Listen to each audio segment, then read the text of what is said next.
This is a 4/4 musical measure. 4/4 time, also called common time, means the measure can fit 1 whole note, 2 half notes, 4 quarter notes, 8 eighth notes, etc. And each of those notes has a pitch. Let's say each note can have one of 7 unique pitches, since that's how many are in a major scale. Or a minor scale. Of course, most songs use more than 7 pitches, but we'll stick with 7 for now. At the end of the video, I'll show you an easy way you can do this calculation with any parameters your heart desires. You came here to find out how many unique songs can be written in a 4/4 measure. So let's start counting. 1, 2, 3, 4, 5, 6, 7, 8, 9, 10, 11. Stop. This seems like a waste of time. We're never going to get through all the combinations at this pace. The problem we're trying to solve looks hard, and we need to know where to start.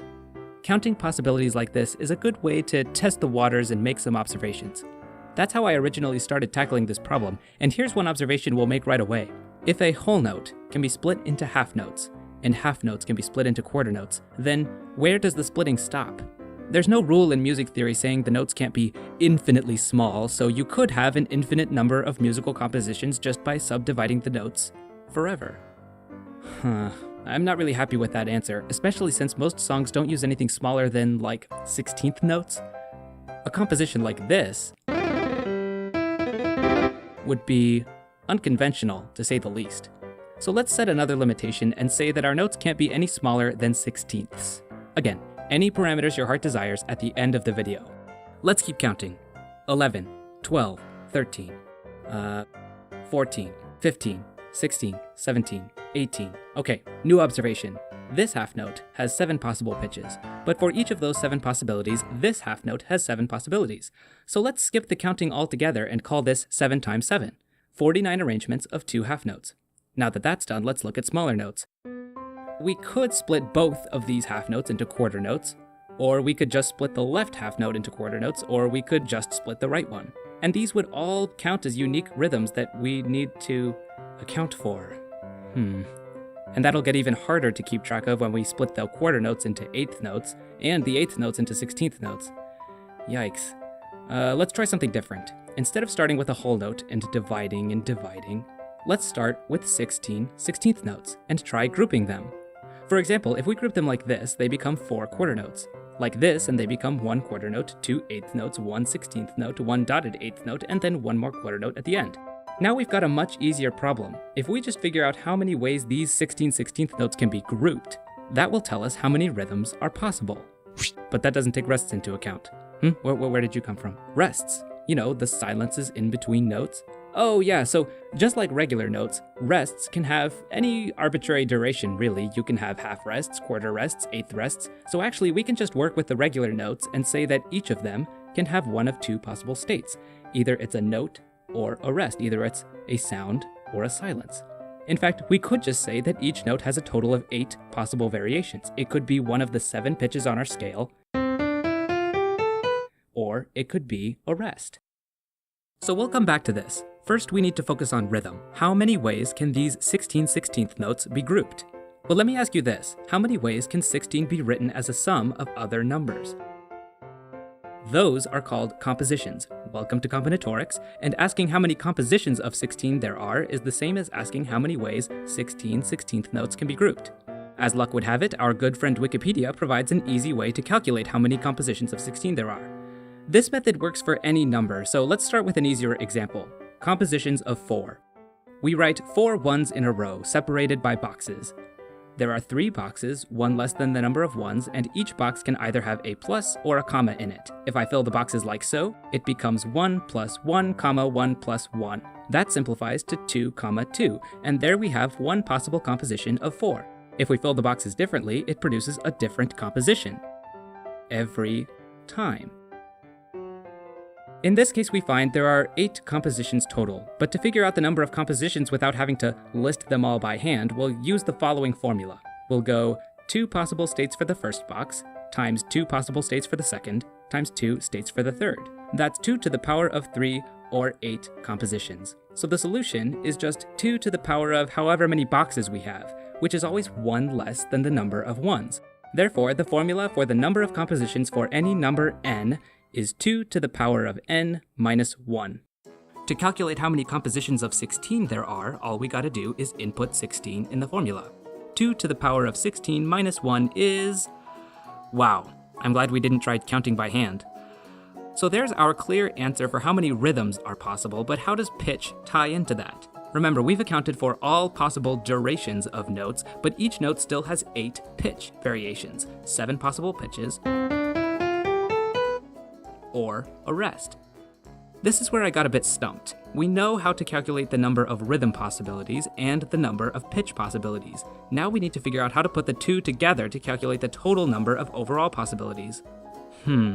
If we know how many notes are in the measure, say 4 for example, then to get the number of pitch possibilities, we can multiply 8 by itself that many times. 4 notes means 8 times 8 times 8 times 8, or 8 to the power of 4 pitch possibilities. Let's imagine that we somehow figured out that there were, say, 100 rhythm possibilities that have exactly 4 notes.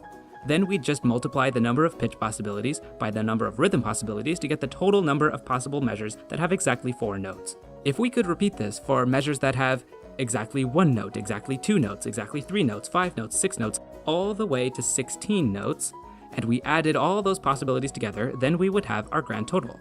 So the last step in solving this puzzle is to figure out how to calculate the number of rhythm possibilities that have a specific number of notes. Let's go back to compositions. Here we have our 16/16 notes from before. Let's start by saying we want to figure out the total number of rhythm possibilities that have exactly 4 notes. That means these 16/16 notes will be grouped into exactly 4 groups. This is analogous to asking how many ways can you write 16 as a sum of exactly 4 numbers.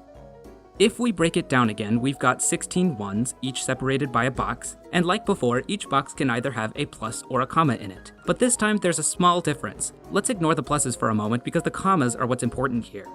The commas separate the groups, and since we want exactly 4 groups, we can conclude that those 4 groups must be separated by exactly 3 commas. So if we're looking at these boxes, exactly 3 of them will have commas, and the rest will have pluses. There are a lot of boxes for those 3 commas to choose from, and if we figure out exactly how many arrangements those 3 commas can have, that will tell us how many possible rhythms have exactly 4 notes. At this point, I got stuck again. How do we calculate the number of unique positions these 3 commas can have? I tried researching this to no avail, and let me tell you right now, if you think we can solve this using factorials, let me respectfully prove you wrong. In short, this and this should not count as separate possibilities, but they will if you calculate using factorials. So I once again had to resort to playing around. I'll start by putting all 3 commas in the 3 leftmost positions. From now on, I'm going to call them positions rather than boxes. So that's 1 possibility counted so far. Now I'll take this comma right here and move it 1 spot over. Boop. That's 2 possibilities counted. And 3 possibilities. 4 possibilities. Okay, let's pick up the pace. Once I'm down to here, I've exhausted all 13 positions of this rightmost comma. So now I'll take this bad boy and move him over 1 spot. I'll bring this comma back over to the left and repeat the process. This time I count 12 positions, which I'll add to the 13 from before, but let's keep going. I move this bad boy over another spot and repeat again. This time I count 11. I'm sure you're starting to see the pattern. We go again, and again, and again, until finally both commas are all the way over to the right. And just look at this sum. 13 plus 12 plus 11 plus 10 plus 9, all the way down to 1. That's pretty interesting. That adds up to 91, and we call this type of number a triangle number. Here's why. 13 dots plus 12 plus 11 plus 10, boom, you've got a triangle. 91 is called the 13th triangle number because the sum starts with a 13. This will become important in a minute. So we've exhausted all possible positions for these 2 commas. You may see where I'm going with this. Now we take this guy over here who's been patiently waiting, move him over 1 spot, and the entire process resets. So let's see how this plays out. Okay. I see 12 plus 11 plus 10, yada yada yada, and this time the sum we got is 78, the 12th triangle number. Interesting, interesting. Now this comma moves over 1 spot again, and let's play it out one more time. and we got the 11th triangle number. Okay, look at that. So you see how this is going to play out. When we work out all the possibilities by hand, the total sum is the 13th triangle number plus the 12th triangle number plus the 11th plus the 10th all the way down to the first triangle number. That's amazing. You may be wondering, does this type of sum have a name as well? And it does. Do you want to guess what it's called? You're wrong. It's called a tetrahedral number. Why is it called that? Well, let's take our 13th triangle number and let's add the 12th triangle number on top. Then let's stack on the 11th and boom, boom, boom, bam, you've got yourself a tetrahedron, a bunch of triangles stacked together into a three-dimensional shape. Mind-blowingly, the 13th tetrahedral number is equal to the number of rhythms possible with exactly 4 notes. And in case you're wondering if there's a name for sums of tetrahedral numbers, you're right, there is. We get into those when we have 4 commas in our set instead of 3. They're called pentatope numbers. A pentatope is a bunch of tetrahedrons stacked on top of each other in the 4th dimension. I know. I have too much free time. But seriously, math in higher dimensions is a real thing, and you can learn much more about it in Matt Parker's Things to Make and Do in the 4th Dimension. Highly recommend. And yes, there are numbers past pentatope numbers, but at that point they stopped giving them special names. You can learn more about these types of numbers in an article I've linked in the description. Okay, it's been, I don't know how many minutes it's been, but we still don't have an answer to this video's question, so let's fix that. The number of rhythm possibilities, which contain 4 notes, was the 13th tetrahedral number, but we want to do this same calculation for all numbers of notes from 1 to 16. Here's how we do that. This is a formula that I devised, but I don't want to bore you with how we get this formula. It's not hard to figure out, so let's just jump to what the values are. Sure enough, when we add all these values together, we get 32,768 rhythm possibilities, the same number we calculated before. So that's a pretty foolproof guarantee that our math is correct. However, now we can go row by row, multiplying the number of rhythm possibilities by the number of pitch possibilities for each row, and then adding up the grand total for our final answer. Here it comes, the moment you've all been waiting for. Ladies and gentlemen, the number of unique musical compositions you can fit in 1/4/4 measure is 1,647,129,056,757,192. So yes, humanity is a long way from running out of new music. In fact, to calculate the number of possibilities for 2 measures, you would simply multiply this number by itself. For each additional measure you add, the number of possibilities grows 1 quadrillion times larger. That's incredible. But wait, that's only the calculation when you work with those arbitrary parameters we set. What if you want your composition to include more than 7 notes, or have notes smaller than 16th notes? Introducing my grand invention, the Measure Possibilities Calculator. Input your scale, input the smallest note allowed, you can even change the time signature, and all of these can have custom values, so go crazy. Your answer appears in the blink of an eye. You want triplets? A triplet is 1/3 of a quarter note. 1/3 of a quarter note is 1/12, so set your custom smallest note allowed to a 12th note. That's not even a thing in music theory, but it works. But wait, I hear you cry, how do we know this calculator is legit? Simply set your scale to major, select the 16th note as the smallest note allowed, set the measure to 4/4, and boom. Same answer as we got in this video, 1.6 quadrillion.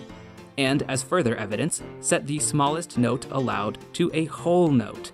Total possibilities, only 8, because that whole note can't be divided at all. It can only be a whole note, and a whole note can only be one of the 7 pitches on our scale, or a rest. QED, calculator is legit. But wait, using your method, this measure and this measure would count as different compositions, even though both are total silence. You're right. You are. My method isn't perfect. These 2 musical compositions are counted separately by my method, and they do sound exactly the same. But they are at least written differently. And let me reassure you that even if we don't factor rests into our calculation at all, the number of possibilities is still a very impressive 200 trillion. So anyway, between doing this calculation, learning about combinatorics and tetrahedral numbers, and designing and programming an online calculator, I think I've had my fun. So thank you for joining me as I recount this mathematical adventure. I'm gonna go, recharge.